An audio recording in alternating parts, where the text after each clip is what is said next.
Sejam bem-vindos ao Nerdologia. Eu sou o Átila, biólogo, e falando do meu trabalho como pesquisador. Hoje a gente vai ver o que acontece quando o câncer forma metástases e o que isso tem a ver com formigas brasileiras e argentinas. Antes de tudo, a Kaspersky quer conscientizar você sobre a importância da privacidade dos seus dados. Se você já recebeu mensagem ou e-mail de uma empresa ou de um serviço para quem você não deu os seus dados, você já teve os seus dados vendidos ou vazados. Eu, inclusive, recebi um SMS enquanto eu escrevi essa fala aqui. E isso no caso dos dados que a gente fornece em particular, sem falar em tudo que a gente posta publicamente, compartilha e os dados que a gente entrega para poder participar de tudo na internet.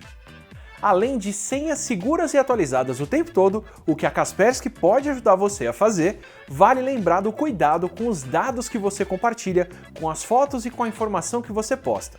Você não sabe quem vai procurar isso depois, quando você estiver procurando um emprego, trabalhando ou se relacionar com alguém que for buscar pelo seu nome, já que a internet não esquece. Você provavelmente já viu uma lava-pés por aí, aquela formiguinha vermelha com uma mordida bem ardida. A maioria das espécies desse tipo de formiga é bem caseira e curte uma vizinhança mais conhecida, só que a Solenopsis invicta não é dessas. Por aqui, ela é uma espécie que sabe se adaptar a novos ambientes. Onde cheias acontecem, elas conseguem se agrupar, se segurar umas nas outras e formar boias de formigas, uma verdadeira cidade móvel, que quando encosta no seco se desmancha e, se o ambiente for propício, se estabelece no novo lugar. Mas pelo menos um formigueiro especial foi muito além, ou um grupo de formigueiros de lava-pés, que saiu provavelmente do sul do Brasil e encontrou um ambiente bem propício bem longe daqui. Na década de 1930, elas desembarcaram nos Estados Unidos, onde tomaram conta de boa parte do sul do país, além de pular para a Austrália e para a China. Só que lá, ao invés de formar vários formigueiros que competem entre si, elas formam supercolônias de formigas que tomam conta de uma área de mais de um estado e que podem circular de um formigueiro para outro sem problemas. Na verdade, lá nos Estados Unidos, a maior competidora das lava-pés não é uma formiga americana, é uma formiga argentina, outra invasora latina que se espalhou formando supercolônias também, só que chegou a pegar Califórnia, Japão e Mediterrâneo. E o pior, se você pegar uma formiga argentina de San Diego nos Estados Unidos, da Catalônia na Espanha ou de Kobe no Japão e colocar ela na colônia de outro continente, elas ainda estão em casa, enquanto uma colônia de San Diego pode brigar com a vizinha da mesma cidade. As duas formigas acabaram com a competição local e se tornaram um problema ambiental sério, perturbando toda a natureza ao redor de onde ocuparam, crescendo e se espalhando. Algo parecido com o que o câncer pode fazer no nosso corpo.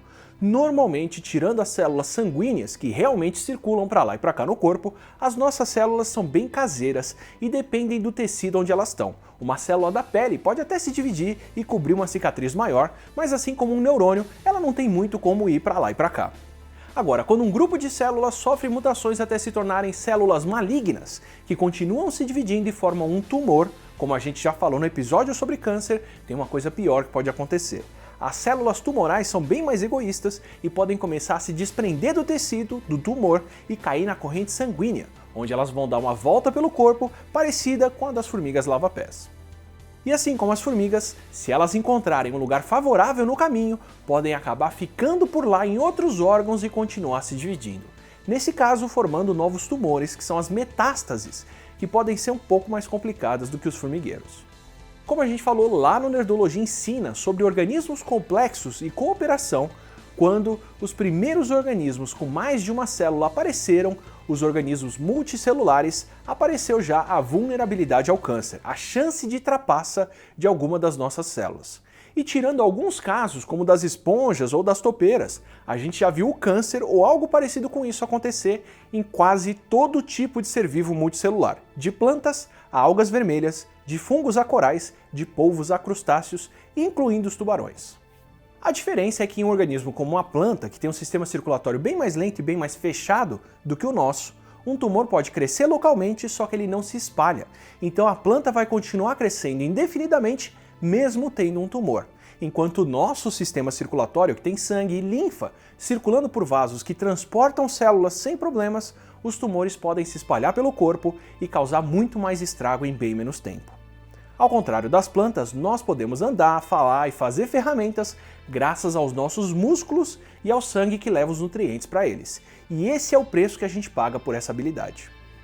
A imagem que a gente tinha das metástases por muito tempo era a de filiais de um câncer, formações que o tumor primário podia espalhar pelo corpo por acaso e que eram parecidas com o câncer primário de onde partiram. Hoje, a gente sabe que elas não saem por acaso, nem que são cópias idênticas do tumor. Cada tipo de câncer tem mais ou menos a propensão a formar metástases e aí vão formar essas metástases em lugares específicos que dependem da afinidade e do caminho que o sangue faz com as células. Assim como as formigas se espalharam pelas rotas de transporte de carga e acabaram ficando só nos lugares onde elas podiam crescer, o câncer de próstata, por exemplo, normalmente se espalha para os ossos, que é onde ele encontra os sinais de crescimento certos. Já o câncer coloretal, que é o câncer do intestino, normalmente se espalha para o fígado, que recebe o sangue que sai do intestino. Enquanto o câncer de pulmão, que fica num lugar bem irrigado de sangue, pode se espalhar para vários locais como o fígado, o cérebro, os ossos ou até outras partes dos próprios pulmões. E assim como uma formiga lava-pés nos Estados Unidos ainda é uma formiga dessa espécie, mesmo em outro país, as metástases ainda vão refletir a origem delas. Se um câncer de mama formar uma metástase no pulmão, mesmo que essa metástase esteja no pulmão, ela ainda se comporta como um câncer de mama. E com o sequenciamento do DNA de tumores, o tipo de análise do qual eu mesmo participei na minha pesquisa, a gente descobriu que o tumor primário e as metástases não são uma coisa idêntica. Cada tumor pode ter grupos, linhagens de células com mutações diferentes que apareceram conforme ele cresceu.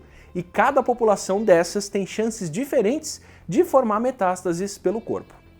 Por exemplo, uma metástase na axila pode vir de uma ponta do câncer primário no pulmão, enquanto outra metástase no fígado veio de outra metástase já formada no pulmão. E assim como os formigueiros, algumas dessas metástases podem continuar trocando células entre elas. Quando ela se estabelece em um outro lugar, como um órgão, ela pode mudar esse órgão e criar sinais que atraem mais células do tumor para lá, como uma cidade grande atraindo mais pessoas. E como cada metástase tem o seu grupo próprio de células se dividindo e sofrendo mutações diferentes, elas também podem responder ao tratamento de forma diferente. No pior dos cenários, algumas metástases podem responder mal ou serem resistentes ao tratamento, mesmo que esse tratamento mate a maioria das células cancerosas. Se as formigas voltam para a cozinha depois do veneno, uma metástase resistente pode mandar células de volta para os locais anteriores e tomar conta do corpo depois de uma terapia. Como as células que saem da metástase já são aquelas que têm mais propensão para circular no corpo, elas são mais pioneiras. E em muitos casos de câncer, são essas metástases que acabam semeando mais pontos pelo corpo e formando mais metástases que podem inclusive competir por recursos e pelo corpo. Por isso, um tumor pode passar anos sem comprometer o corpo, mas depois dele formar uma metástase, elas começam a acelerar o processo em bem pouco tempo. Combater o câncer, principalmente quando já está formando metástases, é combater um grupo de vários tipos de células que pode ser bem mais complexo do que parece. E esse Nerdologia aqui foi oferecido pela Roche, que é uma empresa global pioneira em produtos farmacêuticos e de diagnóstico que se dedica a desenvolver avanços da ciência que melhoram a vida das pessoas. A Roche combinou a força das divisões farmacêutica e diagnóstica e se tornou líder em medicina personalizada, que é a estratégia para poder encontrar o tratamento certo para cada paciente da melhor forma possível. Cerca de 20% da receita global da Roche é investida de volta em pesquisa e desenvolvimento anualmente nos mais de 100 países onde ela atua, o que faz da Roche a farmacêutica que mais investe em inovação no mundo. E se você quiser saber mais, é só acessar roche.com.br. E mais uma vez, nesse Nerdologia aqui sobre metástases e câncer, eu vou recomendar O Imperador de Todos os Males, do Siddhartha Mukherjee. Nesse ponto, ele é um livro um pouco desatualizado, porque no entendimento das metástases que a gente falou aqui, veio depois dele ser publicado. Mas o entendimento do processo do câncer e a didática do Mukherjee é excelente de qualquer forma, sempre vale ler. E no Nerdologia passado sobre a dieta de insetos do Simba em Rei Leão, eu falei que o leão é um hipercarnívoro e o Roger Frugoli e a Mônica Jung perguntaram sobre o que seria o resto do que ele come. Desculpa, gente, eu que não falei direito. Hipercarnívoro é o nome que a gente dá para um animal que tem carne como mais de 70% da dieta. No caso do leão é 100% mesmo. O William Baldega lembrou que o Simba provavelmente também seria banguela com essa dieta. É verdade, eu não tinha pensado nisso. Os felinos grandes dependem de mastigar a carne para remover o tártaro. Então o Simba, com uma dieta viscosa mais gostosa, ia acabar precisando de uma outra forma de higiene bucal ou ia perder os dentes mesmo. E para as correções do que o biólogo aqui devia ter falado direito, obrigado por me lembrarem, o Pumba é na verdade um javali africano, o facócero ou facoceiro, e o Rafik é um mandril, que é um parente dos babuínos, só que bem mais bonito. Pelo menos eu não errei sobre a música de abertura, o começo dela é em Zulu mesmo, que é falado na África do Sul, apesar do filme se passar numa região onde seria mais lógico falar o Swahili. E para não perder o costume, não esquece de curtir e compartilhar o vídeo, e até a próxima quinta.